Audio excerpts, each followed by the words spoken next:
हाँ तो देखिए क्लास, जैसे मैंने आपसे वादा किया था कि मैं एक्टिव पैसिव की नई क्लास लाऊंगा, और आज मैं एक्टिव पैसिव की क्लास लाऊं। ये जो यूपी बोर्ड के एग्ज़ाम आ रहे हैं क्लास 10 और 12, इनको ध्यान में रखते हुए ये क्लास बनाई जा रही है। और ये एक्टिव एंड पैसिव की पहली क्लास है। पहली क्लास में मैं आपको ऐसे नहीं लिखवाऊंगा कि बहुत ज़्यादा लिखवाते हैं हिंदी में कि ये आता है इसके साथ। डायरेक्टली मैं फॉर्मूला बेस पर काम करूँगा और उस पर ही सारे पैसिव वाइज बनाएंगे। तो देखिएगा, पहले पैसिव वाइज बनते कितने सेंटेंस के ये देखेंगे। हमारे टेंस कितने होते हैं? टेंस होते हैं 12। 12 सेंटेंस होते हैं। 12 में से बाकी 3 के सेंटेंस के नहीं बनते, बाकी 9 सेंटेंस के पैसिव और एक्टिव वाइज बनते हैं। तो वे 3 सेंटेंस के कौन कौन से नहीं बनते? वे बनते हैं प्रेजेंट नहीं बनते, present, present perfect, continuous tense. देखो बनते भी हैं वैसे, दिखाई भी देंगे कोई तुम्हें, लेकिन क्या है, इनका यूज होता ही नहीं है। जो दूसरे सेंटेंस का यूज होता है उनका सबसे ज़्यादा होता है, बशर्ते मैं इन्हें नाम ही समझता हूँ। दूसरा नहीं बनता है, एक इसका नहीं बनता, पास्ट परफेक्ट कंटिन्यूअस टेंस। और एक इसका नहीं बनता, ये कौन सा लास्ट है? Future perfect continuous tense.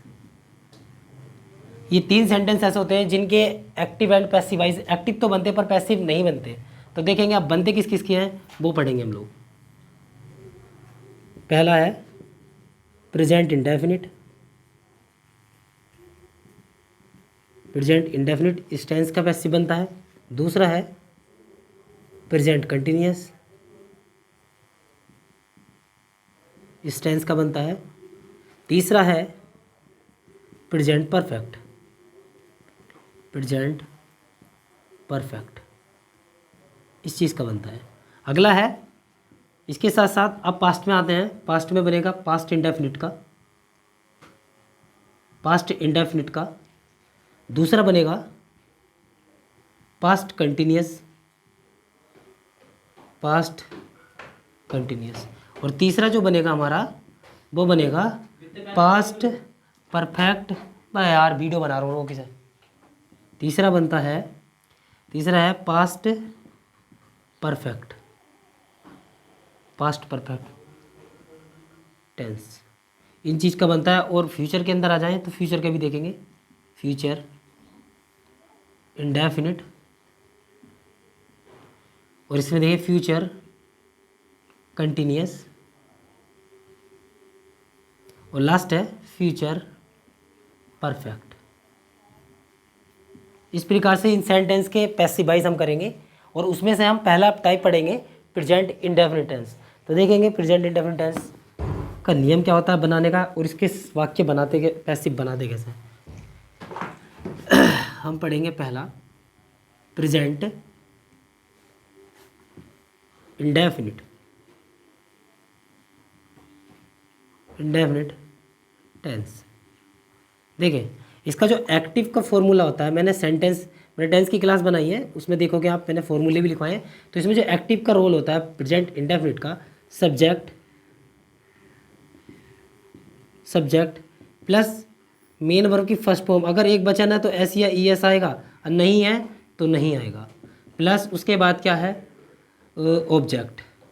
Sentence देखेंगे जैसे जैसे Modi, the PM, Modi, the PM Modi goes the Delhi. देखो अभी क्या है, इसका एक्टिव का रूल है, सब्जेक्ट आ गया। सब्जेक्ट क्या है, एक वचन था तो मेन वर्ब की फर्स्ट फॉर्म में एस या एस लग गया। उसके बाद क्या गया हमारा, ऑब्जेक्ट। दूसरा देखेंगे, दूसरा सेंटेंस देखेंगे, they do not eat the mango. ध्यान देंगे प्रेजेंट टेंस हमारे साथ क्या काम करता है। अगर हम सेंटेंस नहीं पढ़े होते तो हम एक्टिव वाइज पैसिव वाइज में भी सेंटेंस दोबारा से पढ़ सकता है।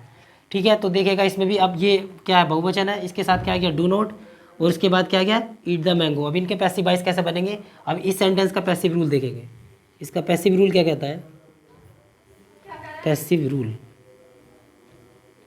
देखिए ये ऑब्जेक्ट है, इधर आ जाएगा, प्लस ऑब्जेक्ट के बाद क्या आएगा, ऑब्जेक्ट के बाद आएगा is am are, simple present continuous का यूज होगा, प्लस उसके बाद आएगा मेन वर्ब का थर्ड फॉर्म, प्लस फिर बाई, और ये सब्जेक्ट इधर जाके क्या में चेंज हो जाएगा, सब्जेक्ट का इधर बन जाएगा ऑब्जेक्ट।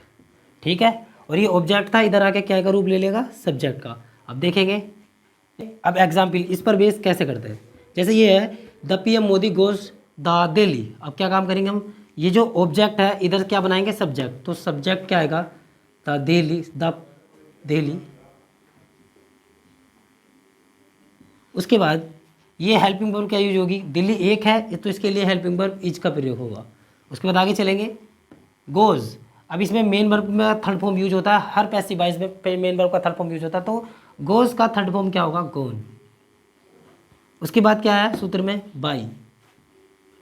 उसके बाद क्या है, सब्जेक्ट बटे ऑब्जेक्ट, यानी कि सब्जेक्ट का ऑब्जेक्ट बन जाएगा। तो क्या है, द पीएम मोदी है तो ऐसे ही रहने देंगे, बाय द पीएम मोदी। अगला देखें, जैसे ये था they do not eat the mango. अगर अब सेंटेंस नेगेटिव में पूछा जाए कि नेगेटिव का पैसिव वॉइस बनाना, तो वो देखेंगे, ये द मैंगो है, ऑब्जेक्ट है, उठाएंगे सब्जेक्ट बनाएंगे, तो द मैंगो।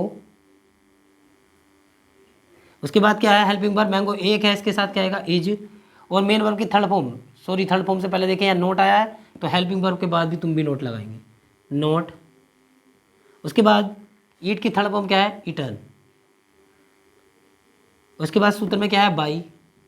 अब उसने कहा कि ये सब्जेक्ट का ऑब्जेक्ट हो जाएगा, तो दे का क्या होता है, देम। मैं तुम्हें एक लिस्ट दिखा रहा हूँ, जो तुम्हारे सामने अभी लिस्ट से हो रही है प्रोनाउन की। प्रोनाउन के अंदर ये पढ़ते हैं जब हम चैप्टर, तो उसमें ये लिस्ट आती है, ये सब्जेक्ट, ऑब्जेक्ट और पजेसिव और पोसेसिव। ये लिस्ट आप याद कर लें, या आपको आगे डायरेक्ट इनडायरेक्ट भी काम आने वाली है, और पैसिव वॉइस में तो ये काम आने ही वाली है। तो इस प्रकार अगर हमारे पास सेंटेंस, अगर आप प्रेजेंट इंडेफिनिट का कोई भी एक्टिव वॉइस आपके सामने आता है, तो आप उसे करेंगे, और आपके सामने अभी जो एक्सरसाइज शो हो रही है उस एक्सरसाइज को करेंगे, और जो सेंटेंस आपको नहीं होता है वो आप कमेंट में लिख सकते हैं। तो अब अगले सेंटेंस में मिलेंगे हम present continuous. Thank you class, video रोको।